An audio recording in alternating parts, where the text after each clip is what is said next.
So we did this last year. We wrote a poem a day. That was great. And I wrote a poem about the Tea Party in Canton, which I was going to read at our other reading today, but I didn't get to go there. So, okay, this is April 1st poem called Answers. The computer confuses me. April Fool joke? Google April Fool and you'll find my picture. I said once, a long time ago, that a wise man knows all the questions to ask, and a fool knows all the answers. So I am sick of asking. I want some goddamn answers. I want to know why shit floats to the top. I am curious why the good die young. And what the hell is the road to hell really paved with? Answers, fool.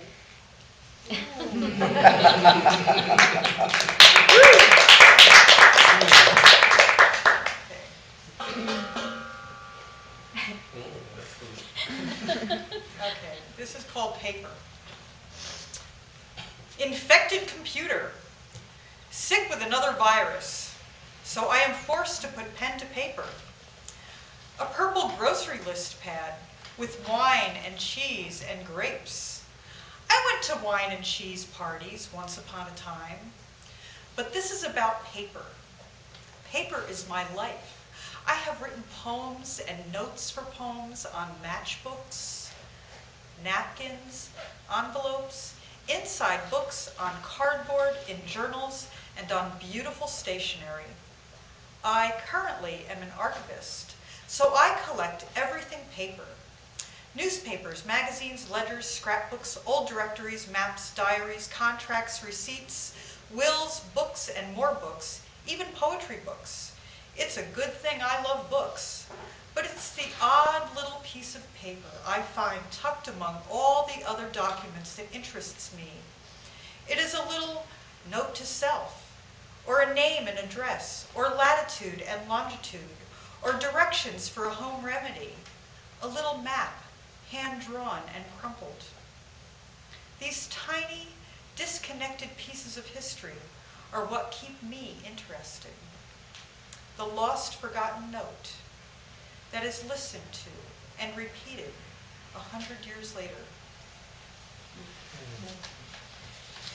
Okay.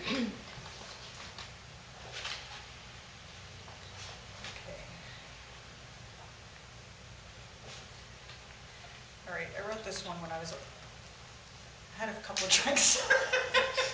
So I don't usually write when I'm half in the bag, but anyway. This is on April 9th. It's called MAFIA. My first big book report was on the Valachi papers, the saga and expose on the mafia. An Italian comedian my parents liked called it the Mothers and Fathers Italian Association.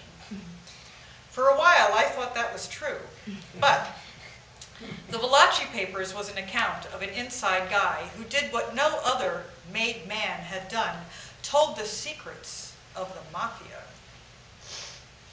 There was a cousin who disappeared in my family, and my grandpa ran book and the numbers.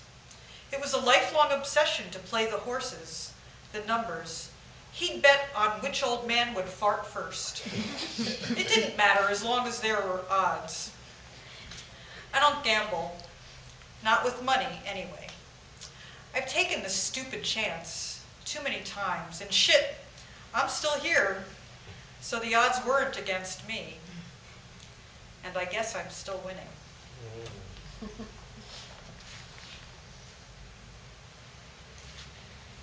Okay. Screws snooze. And that's S-N-E-W-S as in news. Lech Kaczynski, president of Poland, dead in a plane crash. 29 West Virginia miners dead. Old Supreme Court Justice John Paul Stevens retiring. Tiger Woods back to golf and dominating the news. This is the story that gets the most attention.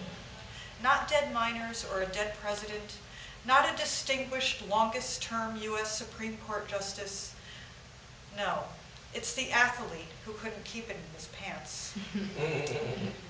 The other big news this week, the signing of a nuclear arms reduction deal between the U.S. and Russia to eliminate warheads and stop producing nuclear arms, to limit the circumstances in which nuclear arms might be used. It was monumental, a great achievement in diplomacy and agreement, and yet it is lost in all the other news, especially Tiger Woods' balls. It's the news people who have balls out, thinking we are only interested in Tiger's sexual exploits. Oh, and an elephant stomped his trainer to death at a Shriner circus. But it's the tiger we focus on.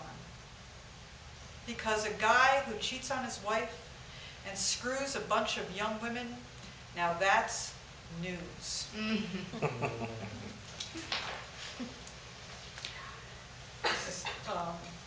I like to write a little bit about the history of our county since I am the archivist, and this is about a guy who is famous in our history.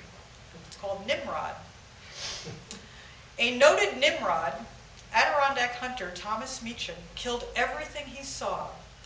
This mass murderer of bears, deer, wolves, and panthers told many amusing anecdotes. How killing 2 wolves and a bear wasn't enough for a day, but he had to kill another wolf he saw along the way. What a hero. What a Nimrod. How well he laughed and slept and collected $185 for these 4 unfortunate animals. I am often disgusted by history and ashamed of my race. All true.